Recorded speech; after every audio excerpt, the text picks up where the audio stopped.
ফাতেমাতুল জোহরা ডাক দিয়ে বলেন, আব্বু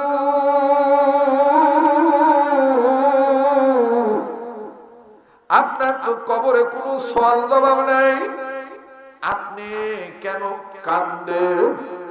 ফাতেমাতুল জোহরা ডাক দিয়ে বলার পর নবী আমার বললেন, মারে তুমি মনে করিও না নবীর মেয়ে বিদায় কবর তোমারে কিছু জিগাইব না।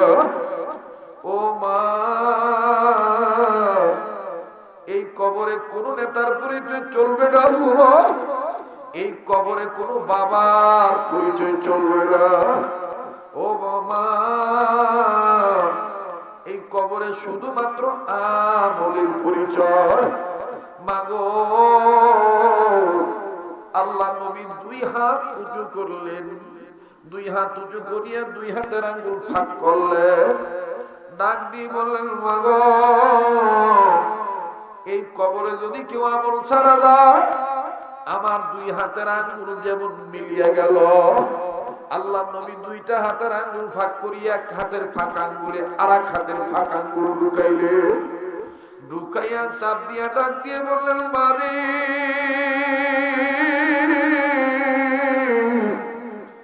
এই কবরে যদি কেউ আমল ছাড়া যায়, কেউ যদি গুনাহগার হইয়া যায়, এই কবরের দুই সাইডের মাটি কবরওয়ালারে এইভাবে চাপ দিয়া ধরবে, আর কবরওয়ালা চিৎকার দিয়া বলবে, মানি আগে যদি জানতাম গুনাহ করিয়া কবরে আসতাম না। বাজান, যদি আমার আপনার গুনাহ থেকে থাকে, গুনাহ মাফের জন্য আবার বলেন আল্লাহ। বাবাজি, রব্বুল আলামিন ডাক দিয়ে বললেন, ইমানদার বান্দাগণ, তোমরা নিজেরা জাহান্নামের আগুন থেকে বাঁচো, নিজেদের অধীনে জাহান্নামের আগুন থেকে নিজেদের অধীনস্থদেরকে বাঁচাও, আহল পরিবার পরিজনদেরকে বাঁচাও। আরে বাবাজি, আর আমার আপনার জাহান্নাম থেকে বাঁচার কোনো চিন্তা নেই। আর জাহান্নামের বয়ান করলে কান্না আসে না, আমার বন্ধুগণ দিল নরম হয় না। কিন্তু হাকিমুল উম্মত আশরাফ আলী থানভী রাহমাতুল্লাহি আলাইহির লেখা আমার বন্ধুগণ কিতাবের মধ্যে পাওয়া যায়। আমার বয়স, আপনার বয়স আজকে 30, 32, 40, 42 হইল, এরপরও জাহান্নাম নিয়ে কোনো চিন্তা নেই, কবরের আযাব নিয়ে কোনো ভয় নেই। বাবাজি, মাত্র 7 বছরের একটা বালক সন্তান, যার ঊর্ধ্বতম পুরুষের নাম হযরত আলী। হযরত আলী রাদিয়াল্লাহু তাআলা জান্নাতি মানুষ, দুনিয়াতে জিন্দা অবস্থায় জান্নাতি টিকিট পেয়েছে এই আলী রাদিয়াল্লাহু তাআলা বংশের ছেলে। আরে বন্ধু, 7 বছরের বালক মুরব্বিদের সাথে নামাজ আদায় করার জন্য মসজিদের মধ্যে গিয়েছে। নামাজ যখন শেষ হয়ে গেল, সমস্ত মুরব্বিরা যারা যারা নতুন নামাজ আনতে বের হয়ে গেল। কিন্তু বন্ধুরে, এই 7 বছরের বালক মসজিদ থেকে বের হয় না। মসজিদ থেকে বের না হইয়া কিবলামুখী হইয়া যুবক বন্ধুরে ছোট্ট দুইটা হাত ভিক্ষুকের মতন, থলির মতন পেতে দিয়ে, মাথাটা নিচু করে দিয়ে, চোখের পানি ঝর্ণার মতন ধা ধা করে ছেড়ে দিয়া আল্লাহর দরবারে কান্দার ডাক দিয়ে বলে, মারি আমাকে তুমি জাহান্নামের আগুন থেকে বাঁচায় দিও, আমাকে তুমি জাহান্নামের আগুন থেকে বাঁচায় দিও। একজন মুরব্বী আরেকজন মুরব্বীকে বলে, হায় হায়, তোমার বয়স 80, আমার বয়স 90, জিন্দেগিতে কোনোদিন তো এইভাবে জাহান্নামের আগুন থেকে বাঁচার জন্য কান্দি নাই।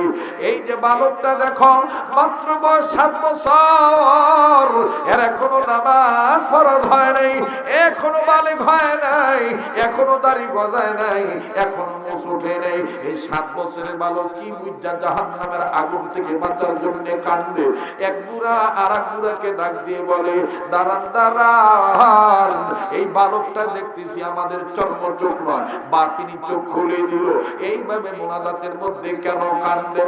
মুসলমান ভাইরারে আমার, হাকিমুল উম্মত আশরাফ আলী থানভী রাহমাতুল্লাহি আজাল্লা খলিফা, আমাদের দাদা হুজুর মহিউস সুন্নাহ শাহ আবুল হক রাহমাতুল্লাহি আলাইহি, আবার ওনার আজাল্লা খলিফা খলিফা করাচির হযরত হাকিম আক্তার সাহেব রাহমাতুল্লাহি আলাইহি কিতাবের মধ্যে বাজান হযরতের বয়ানটা আমি নকল করে শুনাইতেছি। কারা বন্ধু ও বাবাজি, মুরব্বিরা ডাক দিয়ে বলতেছেন কি এমন বুঝলি বাচ্চা ছেলে। বাবাজি অনুরোধ করব কেউ যদি চলে যায় কারো যাওয়া দেখে যাবেন না। একজন মানুষকে সবাই ভালোবাসতে পারে না, কথা বলেন ঠিক না বেঠিক? এ মুসলমান, তোমার কবরে তুমি যাইবা, আমার কবরে আমি যাব, এটাই আমার জীবনের শেষ বয়ান হইতে পারে। এবার বাজান রে, মুরব্বীরা ডাক দিয়ে বলতেছেন হায় হায়, জিন্দেগিতে কোনোদিন তো আমরা এই বুড়ো হয়ে গেছি, কোনোদিন তো জাহান্নাম থেকে বাঁচার জন্য এইভাবে কান্দি নাই। মুরব্বীরা নজর করে দেখেন এই বালক ছেলে জাহান্নামের আগুন থেকে বাঁচার জন্য কাঁদতে কাঁদতে কাঁদতে কাঁদতে কাঁদতে কাঁদতে কাঁদতে মসজিদের বারান্দায় গড়াগড়ি পাড়া শুরু করলো। আমার ভাইরে বুক বেঁধে গেছে, চোখের পানি দিয়া যেই জায়গায় মাথা লাগাইছে ওই নিচের জমিনটাও কেমন জানি পানি পড়তেছে, চোখের পানি দিয়ে ফলোর ফলোরে পানি পড়ছে। মুরব্বীরা ডাক দিয়ে বললো, মোনাজাত শেষ হওয়ার পরে বালককে জিজ্ঞাসা করো, বাবা তুমি এই ছোট্ট বয়সে জাহান্নামের কি বুঝতে তুমি কান্দ?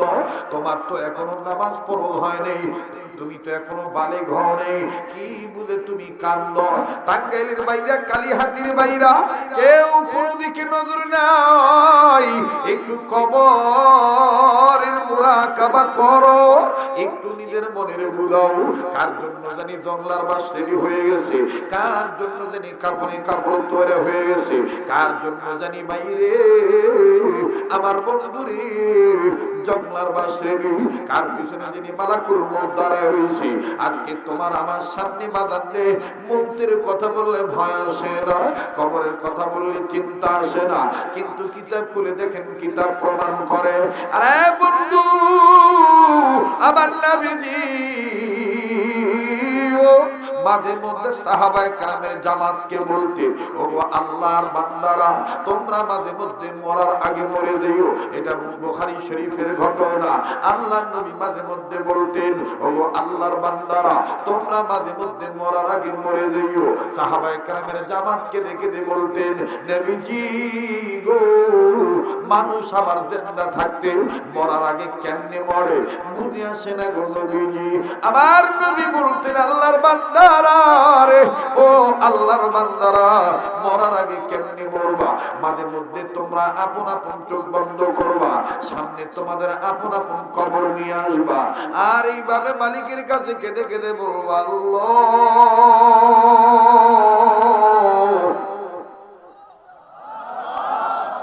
এই তো বুঝে আমি মরিয়া গেলাম, এই তো বুঝে আমার লাশ গরম পানি দিয়ে ধোয়াইলো, এই তো বুঝি আমার নামে মসজিদে মাইকিং হইল।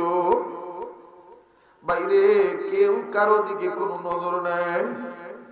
একটু মউতের মুরাকাবা করা চাই, একটু কবরে যাওয়ার চিন্তা করেন। কবরই হলো ইমিগ্রেশন কাউন্টার। কবর যদি হয় জান্নাত, সব জায়গায় আপনি জান্নাত পাবেন। আর এই কবরে যদি আপনি ধরা খাইয়া যান, সব জায়গায় আপনি ধরা খাইয়া যাবেন। এজন্য তো হযরত ওসমান রাদিয়াল্লাহু তাআলা বলেন, কবর হলো ইমিগ্রেশন কাউন্টার। এই কবরে যদি কেউ চেকিং এ ধরা খেয়ে যায়, সব জায়গায় সে ধরা খেয়ে যাবে। আরে বাবাজি, কবরের কোনো খবর নেই, কিন্তু বুজুর্গদের ইতিহাস খুললে পাওয়া যায়, যারা চিশতিয়া তরিকার লোক, যারা কাদিয়া তরিকার লোক, যারা সাবিয়া তরিকার লোক, যারা সোহরাওয়ার্দিয়া তরিকার লোক, আবার যারা নকশবন্দিয়া তরিকার লোক, মুজাদ্দিদিয়া তরিকার লোক, বাবাজি গো রাশিদা মগদুমি রাহমাতুল্লাহি আলাইহির জীবনী খুললে পাওয়া যায়। আল্লাহর ওলি প্রতি রাত ঘুমানোর আগে একটা কাগজের মধ্যে চিঠি লিখতে, যুবক আমি তুমি অত্যাধুনিক জামানায়, এই প্রযুক্তির জামানায় এমন একটা মোবাইল মোবাইল পাইলাম, এই মোবাইল টিপতে টিপতে টিপতে টিপতে ঘুমও যায়, রাতও যায়, ফজরও যায়, তাহাজ্জুদও যায়, আমলও যায়। কিন্তু আমাদের বুজুর্গরা রাশিদ আহমদ গঙ্গী রহমাতুল্লাহি আলাইহির জীবনী থেকে বলছি, রাশিদ আহমদ গঙ্গী রহমাতুল্লাহি আলাইহি যাকে বলা হয় ইমামুল ওয়াক্ত, ইমামুল ওয়াক্ত ফকিহুন নাস, ইমামে রাব্বানি রাশিদ আহমদ গঙ্গুহি রহমাতুল্লাহি আলাইহি প্রত্যেকটা দিন ঘুমানোর আগে একটা কাগজের টুকরার মধ্যে চিঠি লিখতে। চিঠির ভাষা এইরকম ছিল, মালিক এই যে আমি ঘুমাবো, না জানি এই ঘুম আমার জীবনের শেষ ঘুম। এইভাবে চিঠি লেখে চিঠি বালিশের তলে জমা রেখে ঘুমাইতো। সকালবেলা খাদের গুলি বিছানা পরিষ্কার করতে যাইয়া যখন চিঠি পাইতো, আল্লাহর ওলির মুরিদেরা কান্তর ডাক দিয়ে বলতো, আল্লাহ এইভাবে তোমার গোলাম প্রতি রাত তোমার কাছে চিঠি লিখে ঘুমায়। ও বাজান, শুধু তাই নয়, গঙ্গী রহমতুল্লাহ জীবনীতে আরো পাওয়া যায়। আল্লাহর বান্দাগণ, নবীর উম্মতগণ, একটু খেয়াল করো, খেয়াল করো, কেউ কারো দিকে কোনো নজর নেই। আমার নাকটার মধ্যে ওলি আল্লাহর গান পাওয়া যায়। এই ময়দানটার মধ্যে কে জানি ওলি হইয়া বসে আছে। আমার দিল বলে আজকের মুনাজাত আল্লাহ কবুল করবে। বাবারে, যদি কারো গুনাহ থাকে গুনাহ মাফের জন্য একটা ডাক দাও না, বলুন আল্লাহ। আবার বলেন আল্লাহ। কান্না না আসলো, কান্নার ভান ধরে, কান্নার ডং করলো, আমার মালিক মাফ করিয়া দিবে। ও বাজান, আজকে তোমার আমার চোখে পানি নেই, গুনাহ করতে করতে কলবে দাগ পড়িয়া গেছে। শুধুমাত্র অন্যের দুশ্চর্চা করি, নিজের আমলের কোন খবর নাই। রশিদ আহমদ গঙ্গী রহমাতুল্লাহি আলাইহি এমন কান্না কানতেন কবর আযাবের ভয়ে। কানতে কানতে কানতে কানতে আল্লাহর ওলি অন্ধ হইয়া গেল। আমি তুমি কয়দিন কানছি, অথচ এই কবরের নাই তোমার আমার খবর। এ বাদান, হাদিস শরীফের মধ্যে আরো পাওয়া যায়, আমার আপনার নবীর তো কবরে কোন সওয়াল জবাব নেই। এরপরও ফাতেমাতুজ জোহরাকে নিয়ে আল্লাহ নবী একদিন পায়চারি করতেছিলেন, হাঁটতেছিলেন। হাঁটা অবস্থায় একটা কবর দেখা নবী চিৎকার দিলেন। ফাতেমাতুজ জোহরা ডাক দিয়ে বলেন, আব্বু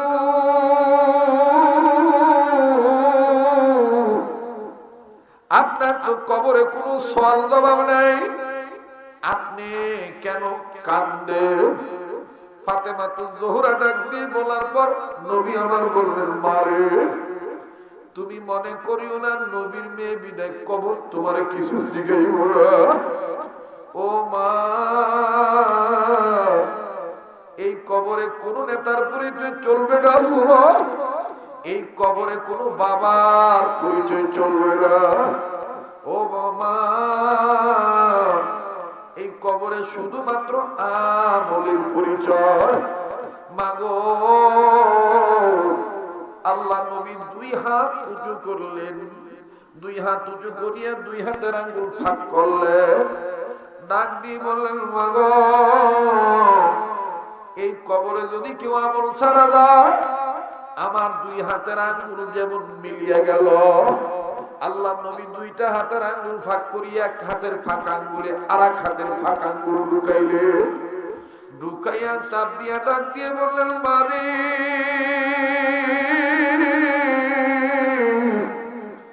এই কবরে যদি কেউ আমল ছাড়া যায়, কেউ যদি গুনাহগার হইয়া যায়, এই কবরের দুই সাইডের মাটি কবরওয়ালারে এইভাবে চাপ দিয়া ধরবে, আর কবরওয়ালা চিৎকার দিয়া বলবে, মালিক আগে যদি জানতাম গুনাহ করিয়া কবরে আসতাম না।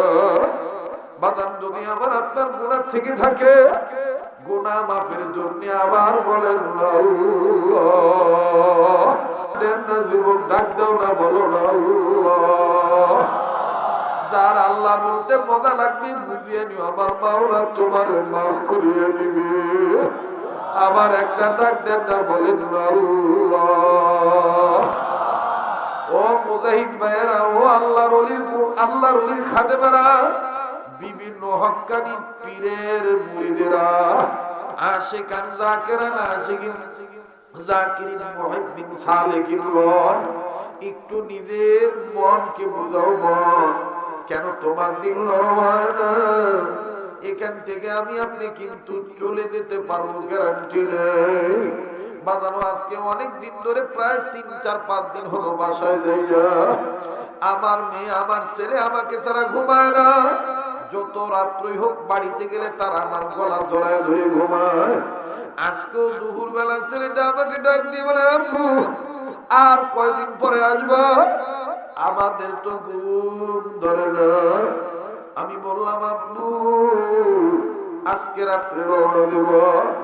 যদিও বাজান এটা সাময়িক পুত্রকে সান্ত্বনা দিলাম, কিন্তু এমনও তো হইতে পারে আমার মাবুদ রাস্তার মাঝখানে মালাকুল মউতকে পাঠাইয়া আমাকে নিয়ে যাইতে পারে।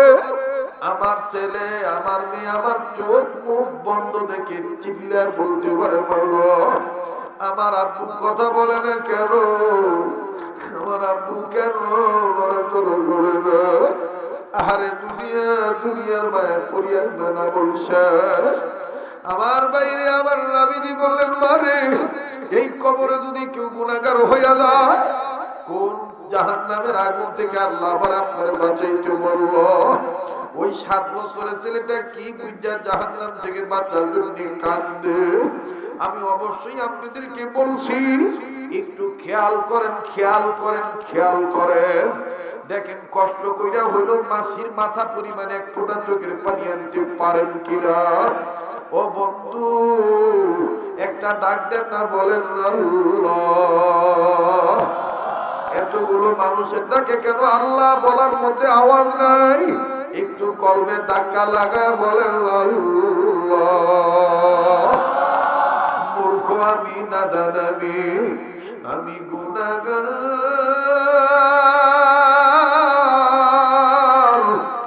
দয়া করে আমার গুনাহ মাফ করে দাও, তোমার নাম গফফার।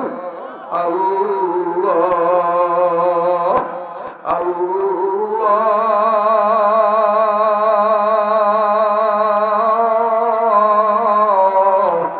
আল্লাহ। এইভাবে মুমিনরা ডাক দিলে আল্লাহর আরশের খুঁটি নড়ে ওঠে। বাজান আমরা গুনাহগার, আল্লাহ তো গফফার। আমরা গুনাহ করছি, স্বীকার করি, আল্লাহ তুমি মাফ করিয়া দাও। একটা ডাক্তার না বলেন না আল্লাহ, আবার বলেন না আল্লাহ।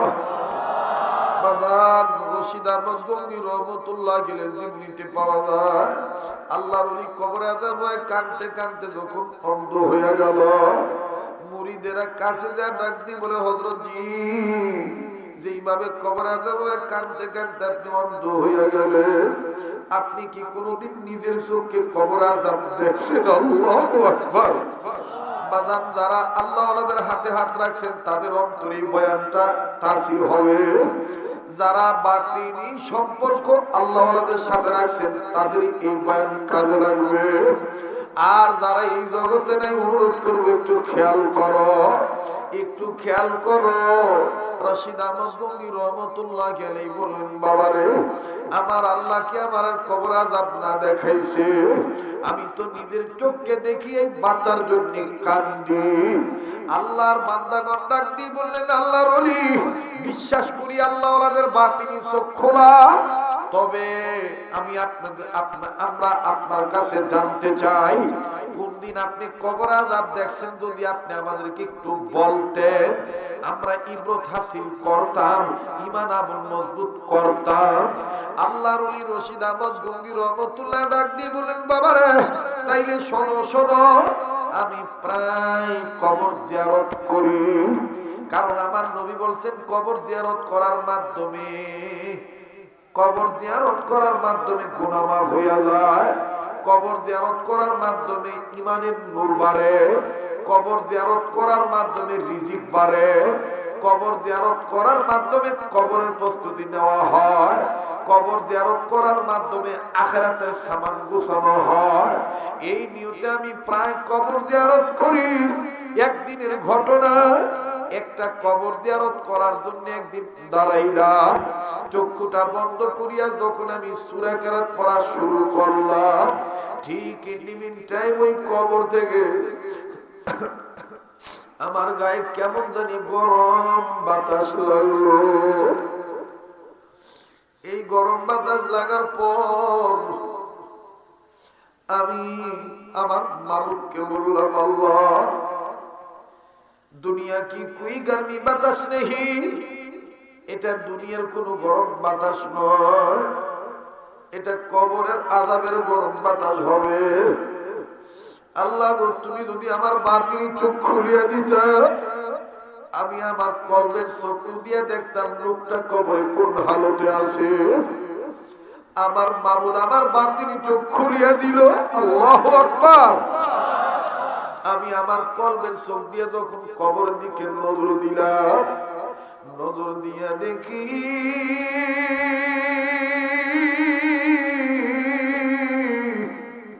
কবর আর কবর নাই, পুরাটা কবরের ভিতরে খালি সাপ আর সাপ। লোকটাকে এত দূরে দংশন করতেছে, এত দূরে কামড় দেয়, লোকটার বডি থেকে গোশত আলাদা হয়ে যায়। এই লোকটাকে এত দূরে কামড় দেয়, সিনার ভিতরে ঢুকিয়া যায়। আমি নজর করিয়া দেখি আল্লাহর বান্দার নাকের ফুটা দুইটা, এক নাকের ফুটা দিয়া বিষাক্ত সাপ মাথা ঢুকায় দিল, আর এক নাকের ফুটা দিয়া বান্দাটার মাথার মগজ মুখে করে নিয়ে সাপটা সিনে বাইর হইল। লোকটাকে এত জোরে পেঁচে পেঁচে সাপটা ধরলো, লোকটার সমস্ত হাড্ডিগুলি কটমট করিয়া ভেঙে গেল। লোকটাকে এত দূরে চাপ দিয়ে ধরছে, লোকটার তামাম শরীর রক্তগুলি নাক মুখ দিয়ে গল গল করে পড়ে। ওই কবরওয়ালা চিৎকার দিয়ে কান্দার বলে, মালিক আগে যদি জানতাম জাহান্নামী হয়ে কবরে আসতাম না। আল্লাহ দুনিয়ায় কি আমার কোন ছেলে মেয়ে নাই? ও আল্লাহ, এরা কি পারে না আমি বাপের জন্য একটু মাগফিরাত কামনা করতে? আল্লাহ ভাই গো, এই ময়দানে আমার জানা নাই কার বাপ নাই, এই ময়দানে আমার জানা নাই কার মা নাই, কার মা জানি কবর থেকে কান্দার বলে বাপরে, কার বাপ মা বাপ জানো কবর থেকে বলে ভেটারে মা ফিলে গেরি, আমাকে জন্য একটু কান্দি না বাবা। ও বাবা, কবরে যে খবর পাইলাম কোন ছেলে মেয়ে যদি মা বাবার জন্য কান্দে, আল্লাহর কাছে মাপ চায় মা বাবার জন্য, আমার মাওলা ছেলে মেয়ের দুয়ার বরকতে মা বাবার কবর আযাব মাফ করিয়ে দেয়। চিৎকার দিয়ে বলেন সুবহানাল্লাহ। ভাই গো, আমি বারবার বলি, কেউ যদি চলিয়া যায় চলিয়া যাইতে দিবেন। এই জায়গায় বয়ান ভালো হইলে আমাকে বেশি দাওয়াত দিবে, আল্লাহর কসম। এই ধরনের তামান্না আমার নাই বাজান। আমি চিনতে বিমূঢ়, না জানি আজকে রাত্রে আমার মরণ হইয়া যায়। আমি মনে করি আমার চাইতে বড় অপরাধীর কেউ নেই, আমার চাইতে বড় দোষের কেউ নেই। কারণ আল্লাহ নবী বলেন, আল্লাহ নবীর কথা নকল করে বুজুর্গরা বলেন, মান আরাফা নাফসাহু ফাকাদ আরাফা রাব্বাহু, যে নিজেরে চিনলো সে আমার আল্লাহরে চিনলো। কাজে কাজে মা বাবা কারণে আমার জানা নাই, মা বাবা রুহের মাগফিরাত কামনায় একটু আওয়াজ দিয়ে বলেন আল্লাহ। দেও না, দেও না যুবক, দেও না, ডাক দেও না, বলো না আল্লাহ। বাজানো কান্না না আসলো, কান্নার ভান ধরো। এই মায়ের জন্য কেন তুমি কাঁদবা না? এই বাবার জন্য তুমি কেন কাঁদবা না? মা যার দুনিয়ায় নাই তার মতন বড় দুঃখের কেউ নাই। মুসলমান বন্ধুরি, আজকে মা বাবার জন্য একটু দোয়া করার সময় পায় না। মা বাবার দুনিয়ার জমিনের কাজ তোমাকে এত ব্যস্ত বানাইলো, মা বাবার কবরটা জিয়ারত করার সময় পাইলা না। এই তো আগামীকাল শুক্রবার ফজর নামাজের পরে যদি কোন সন্তান, কোন ছেলে মায়ের কবর জিয়ারত করে, বাপের কবর জিয়ারত করে, সূরা ইয়াসিন তেলাওয়াত করে, নবী বলেন আগাম এক সপ্তাহের জন্য বাপ মার কবর আযাব আল্লাহ বন্ধ করে দেয়। আজকে তোমার আমার কান্না আসে না মায়ের জন্য, কিন্তু যুবক এই মাজার দুনিয়ায় নাই, তার মতন বড় ভাবে কিন্তু আর কেউ নেই। কথা বলেন ঠিক না বেঠিক? ভাইগো আপনারা ইন্টারনেটে আমার বয়ান শুনছেন, 2 মিনিটে আমি আপনাদেরকে মায়ের একটা অভাব আমি আপনাদেরকে শুনায় দেই। কষ্ট হইতেছে? বেজার হইতেছে? একটু মহাব্বত করে আবার একটা ডাক দেন না, বলেন না আল্লাহ। বাবা মা যেদিন মরিয়া যাবে ওই দিন বুঝবেন কত বড় নিয়ামত হারাইলেন। দক্ষিণ অঞ্চলে বয়ান করার জন্য বরিশাল বিভাগে যাব, ফেরির মধ্যে গাড়ি তুলছি, আমার গাড়ির পিছনে বাই সিরিয়াল আরো অনেক গাড়ি উঠছে, একটা অ্যাম্বুলেন্স উঠছে, অ্যাম্বুলেন্সের পাশ লেখা লাশবাহী গাড়ি, লাল নিশান কাপড় দেখে বুঝলাম এটা লাশের গাড়ি। সে মহিলার লাশ না পুরুষের লাশ এটা আমার জানা নেই। ফেরিতে যখন গাড়ি ফিল আপ হয়ে গেল, ফেরির ব্যাগডালা উঠাইলো, আমার বাইরের নিজস্ব যারা প্রাইভেট কারের মালিক, তারা তাদের গাড়ি স্টার্টাক্সের যেহেতু অনেকে এসি ব্যবহার করে, কিন্তু আমার গাড়ির পিছনের গ্লাস, পিছনের সাইডের গ্লাসটা নামাই না, বাহিরের উন্মুক্ত হাওয়া গ্রহণ করার জন্য। যখন গ্লাসটা নামাই না, পিছন থেকে একটা কচি কণ্ঠে একটা বাচ্চা কান্দে আর বলে, আব্বু, ওই আব্বু, তুমি আমার আম্মুকে কাঠের বাক্সে ভরে রাখছো কেন? আমি আমার আম্মুর কাছে যাবো, দুধু খাবো, আমার মায়েরে তুমি কাঠের বাক্সে বইরা রাখছো কেন? এই আওয়াজটা যখন চিৎকারের ভাবে যখন আমার কানে আসলো, আমি বুঝতে পারছি এই ময়না বুঝে নাই যে তার মা মরে গেছে। আমি একটু ময়নাটাকে দেখে আসি। গাড়ি থেকে নামিয়া যখন পিছনে অ্যাম্বুলেন্সের কাছে গেলাম, যাইয়া দেখি বহু লোক ওই অ্যাম্বুলেন্সের দিকে তাকায় কান্দে। বাজানো আরো একটু কাছে যে উকি মারিয়া নজর করিয়া দেখি এই বাচ্চা ছেলেটা বাবার কোলে বসা, আরো 2টা মেয়ে কন্যা সন্তান মায়ের লাশের বাক্সের কাছে বসা। এক মেয়ে এক বোন আর এক বোনকে ডাক দিয়ে বলে, আপু, আম্মু মরিয়া গেছে, বিদায় কি আমাকে সাথে আর কথা বলবে না? ভাইয়া যে দুধু খাইতে যায়, কে ভাইয়া কে দুধু খাওয়াবে? ও মা, একটু ভালো করে শোনো, কোন লাল কাপড়ের বড়াই করে তুমি স্বামীর সাথে বেয়াদবি করো?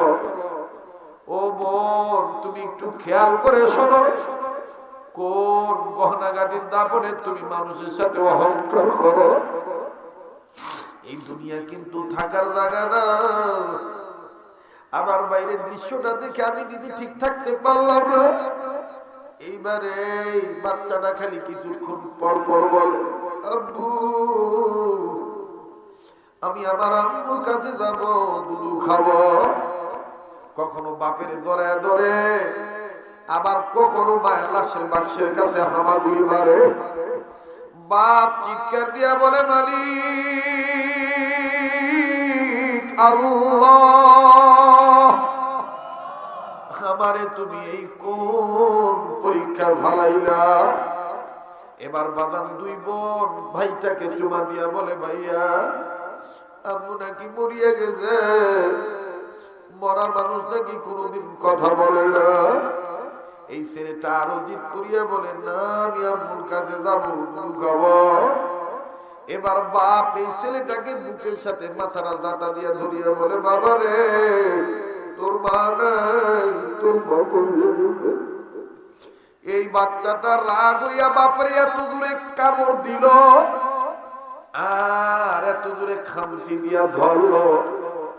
নাকের মধ্যে আঙ্গুল ঢুকে যখন সারা দিল সাথে সাথে বাপের নাক থেকে রক্ত পড়তেছে। আমি ভাবলাম হয়তো বা বাপে বাচ্চাটার কাছে বিরক্ত হইয়া বাচ্চাটাকে আঘাত করবে, কিন্তু না, দেখলাম কৌশল করে বাচ্চাটার মুখ থেকে নিজের হাতের চামড়া ছুটাইল, রক্ত মুছল। আমি তারপরও ডাক দিয়ে বললাম, ভাইরে আপনার বাচ্চাটা বুঝে নেই যে আপনার বিবি মারা গেছে, ওর আচরণে বিরক্ত হয়েন না। এই কথা বলা মাত্রই লোকটা নিজের হাতের কাপড় উঠায় বলে, হুজুর আর কত সহ্য করা যায়। এই দেখে ঢাকা থেকে আমাকে কামড়ানো শুরু করেছে। নজর করিয়ে দেখি জায়গায় জায়গায় রক্ত ঘুমিয়ে রয়েছে, বাজানো জায়গায় জায়গায় বাপটার জামা ছিঁড়া।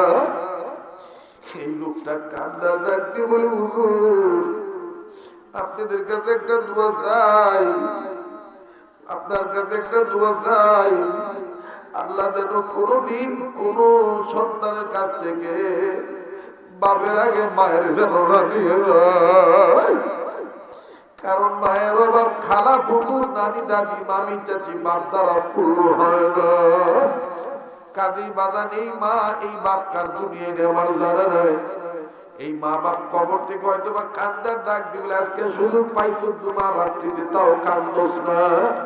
আমাদের মা বাবার জন্য তোরা কান, তোদের কান্নাকাটির দ্বারা আল্লাহ আমাদের কবর আযাব মাফ করিয়ে দিবে। এই জন্য একটা ডাক দেন না, বলেন আল্লাহ। এ যুবক আবার বলুন আল্লাহ, আবার বলুন আল্লাহ। যাদের গুনাহ আছে গুনাহগাররা জাহান্নামে যাবে। এই জাহান্নামের আগুন থেকে বাঁচার জন্য বারবার আল্লাহ বলার জন্য বলতেছি। দুনিয়াতে মায়ের কাছে অন্যায় করিয়া মা মা কইয়া ডাক দিয়া মাপ চাইলে মার দিন নরম হয়। মায়ের চাইতে তো আল্লাহর দয়া কোটি কোটি গুণ বেশি। এজন্য কার কি গুনাহ আছে আমার জানা নাই। গুনাহ মাফের জন্য আবার একটা ডাক দেন না, বলেন আল্লাহ, আবার বলেন আল্লাহ। মোহতারাম হাজিরিন, এই 7 বছরের বালকটা মুনাজাত যখন শেষ করলো, এবার মুরব্বীরা আস্তে করে কাছে দিয়ে গোলাকার করে বসে ছেলেটার চোখের পানি মুছে দিয়া এই জান্নাতি পুরুষের বংশের ছেলেকে ডাক দিয়ে বলতেছেন, বাবা আমরা বুড়া মানুষ জীবনে কোনোদিন এইভাবে জাহান্নামের আগুন থেকে বাঁচার জন্য কান্দি নাই। এ বাবা, তোমার তো এখনো দাড়ি উঠে নাই, তোমার তো এখনো মুখ গজায় নাই, তোমার এখনো নামাজ ফরজ হয় নাই, তুমি কি বুঝে তুমি কাঁদতেছো জাহান্নামের আগুন থেকে বাঁচার জন্য? তুমি আমাদেরকে একটু বলো। বাবাজি, যুবক বন্ধু খুব খেয়াল করে শোনো। 7 বছরের বালক চিৎকার দিয়া কান্দার বলে, মুরব্বীরা আপনারা আমাকে প্রশ্ন করেছে, এই 7 বছরের বয়সে আমি নাবালেগ সন্তান, আমি কি জন্য জাহান্নামের আগুন থেকে বাঁচার জন্য কান্দি? শোনেন শোনেন শোনেন, আমি 2 কারণে জাহান্নামের আগুন থেকে বাঁচার জন্য কান্দি। 1 নম্বর কান্নার কারণ হলো, আমি রব্বুল আলামিনের কোরআনুল কারীম যেদিন তেলাওয়াত করা শুরু করেছি, তেলাওয়াত করতে যাইয়া যেই দিন আমি এই আয়াত পড়েছি, ইয়া আইয়ুহাল্লাযীনা আমানু কু আনফুসাকুম ওয়া আহলিকুম নারা। বাবারা, এই আয়াত তেলাওয়াত করার পর আমার মাওলা ঈমানদারদেরকে ডাক দিয়েছে। এই ঈমানদারদেরকে ডাক দেওয়া শুনিয়া আমি ছোট্ট মানুষ, আমি বুঝতে পারছি আমার আল্লাহ তাআলা দৌলতে ঈমান অর্জন করার কারণে আমরা আল্লাহ রাব্বুল আমিন মায়ের চাইতে বাবার চাইতে ঈমানদার বান্দাকে বেশি ভালোবাসে। কারণ আল্লাহ চান না ঈমানদার বান্দা জাহান্নামে যাক। আল্লাহু আকবার। 1 নম্বর, আমি আমার বাবুদের মুহাব্বতে কান্দি। এ এবার মুরব্বীরা ডাক দিয়ে বলল, 2 নম্বর কান্নার কারণ কি? শিশু এই বালক ছেলেটা ডাক দিয়ে বলল, মুরব্বীরা 2 নম্বর কান্নার কারণ হলো ওই একই আয়াতের মধ্যে একটু আগায়া আমার আল্লাহ বলেছেন, ওয়াকুদুহান নাস ওয়াল হিজারা, ওই আগুন থেকে, ওই জাহান্নামের আগুন থেকে তোমরা বাঁচো, নিজেরা বাঁচো, অধীনস্থদেরকে বাঁচাও। যে জাহান্নামের আগুনের ইন্ধন হবে, লাকড়ি হবে মানুষ আর পাথর। মুরব্বীরা গো, আমি মানুষ শব্দটা দেখিয়া কান্দি। বুড়ারা ডাক দিয়ে বলে, বাবা এই মানুষ তো বড় বড় মানুষের কথা বলা হয়েছে, তোমার মতন বাচ্চা মানুষের কথা বলা হয় নাই। আবার এই বালক ডাক দিয়ে বললেন, মুরব্বীরা গো, আপনারা আমাকে ছোট্ট মানুষ বলতেছেন ঠিক আছে, কিন্তু এই না শব্দের ব্যাখ্যা তালাশ করে পেয়েছি আমার আম্মার রান্না করার কাজে, রান্না করার সময় আমি খুঁজে পেয়েছি। মুরব্বীরা ডাক দিয়ে বলে, কেমনে? বলে, মুরব্বীরা গো, আপনারা বলতেছেন আমি ছোট মানুষ, কিন্তু আমি আমার মাকে নজর করে দেখছি। আমার মা যখন লাকড়ি দিয়া, খড়ি দিয়া চুলার মধ্যে আগুন ধরায় রান্না করে, এই রান্না করার সময় আমি আমার মায়ের নজর করে দেখেছি, আমার মা কোনদিন বড় খড়ি, বড় লাকড়ি চুলার মধ্যে আগে দেয় নাই। আগুনটা ধরানোর জন্য ছোট ছোট খড়ি, ছোট ছোট লাকড়ি চুলার মধ্যে আগে দিছে। এই ছোট ছোট খড়ির গায়ে, ছোট ছোট লাকড়ির গায়ে ধা ধা করে যখন আগুন ধরে গেছে, তখনই আমার মা আস্তে আস্তে বড় বড় বড় কাঠের টুকরা, বড় বড় লাকড়ি, বড় বড় খড়ি চুলার মধ্যে দিছে। মুরব্বীরা আবার চিন্তা হইল, না জানি আমার মালিক আমার আল্লাহ,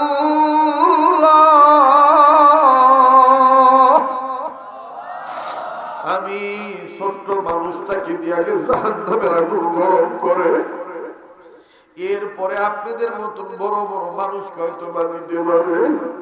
আমি এই 2 কারণে জাহান্নামের আগুনের ভয়ে বাঁচার জন্য এই ছোট্ট বয়সে কাঁদি।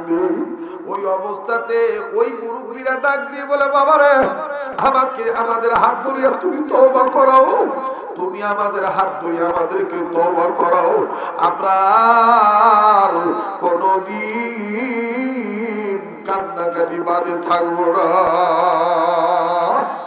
মুসলমান বাইরে উম্মতে মুহাম্মাদীদের জাহান্নাম থেকে বাঁচার পথ হলো 4টা।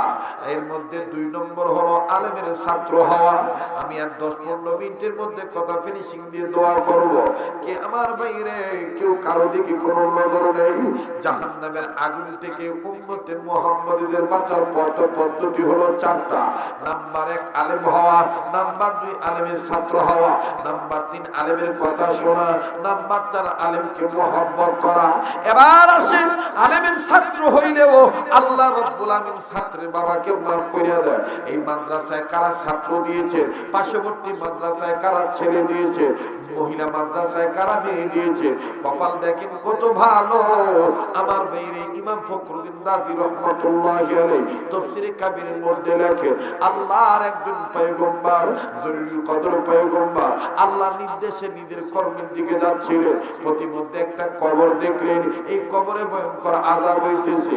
পয়গম্বর কাউকে কিচ্ছু বললেন না, নিজের কর্ম নিজে শেষ করে ওই রাস্তা দিয়ে আবার যখন আসতেছেন বাবা, আবার ওই কবরের দিকে নজর দিলেন। কবরের দিকে নজর দিয়ে দেখে একটু আগে যে কবরে আযাব ছিল, এখন আর ওই কবরে কোনো আযাব নাই। কবরটা জান্নাতের বাগান হইয়া গেছে। কবরওয়ালা জান্নাতের বিছানায় ঘুমায়। পয়গম্বর ডাক দিয়ে বললেন, আল্লাহ একটু আগে কবরে আযাব দেখলাম, এখন কেন আযাব নেই? তোমার দরবারে জানবার চাই। আল্লাহ পাক ডাক দিয়ে বললেন, পয়গম্বর এই কবরওয়ালা গুনাহ করিয়া কবরে আসছে, কিন্তু এই কবরওয়ালা একটা সন্তান রেখে আসছে দুনিয়ায়। আরে পয়গম্বর, এই কবরওয়ালা এতদিন এই কবরওয়ালা গুনাহ করিয়া কবরে আসছে, কিন্তু কবরওয়ালা একটা সন্তান রেখে আসছে দুনিয়ায়। এই সন্তানটা এতদিন কথা বলা শিখে নেই, ইদানিং কথা বলা শিখছে। কথা বলা শেখার পর এই সন্তানটার মা এই এতিম বাচ্চাটাকে নিয়ে মাদ্রাসায় ভর্তি করে দিয়েছে। মাদ্রাসায় ভর্তি হওয়ার পর এই এই বাচ্চাটার বড় হুজুর সর্বপ্রথম সবক পড়তে যাইয়া এই বাচ্চাটা আমি মাওলার দুইটা নাম ধরে ডাক দিছি।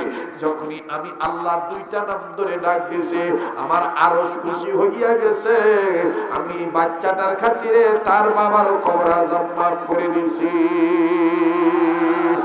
চিৎকার দিয়ে বলেন সুবহানাল্লাহ। পয়গম্বর ডাক দিয়ে বলেন আল্লাহ জোরে লা ইলাহা আজোরে লা ইলাহা। ভাইজান বহু দূরে মদিনা, আমরা কেমনে যাব জানি না। ঠিক কিনা বলে? বহু দূরে মদিনা, আমরা কেমনে যাব জানি না। দয়া কর দয়ার আল্লাহ, দয়া কর দয়ার আল্লাহ, পুরা মনের বাসনা। লা ইলাহা লা জোরে লা ইলাহা লা ইলাহা ইল্লাল্লাহু মুহাম্মাদুর রাসূলুল্লাহ সাল্লাল্লাহু আলাইহি ওয়াসাল্লাম।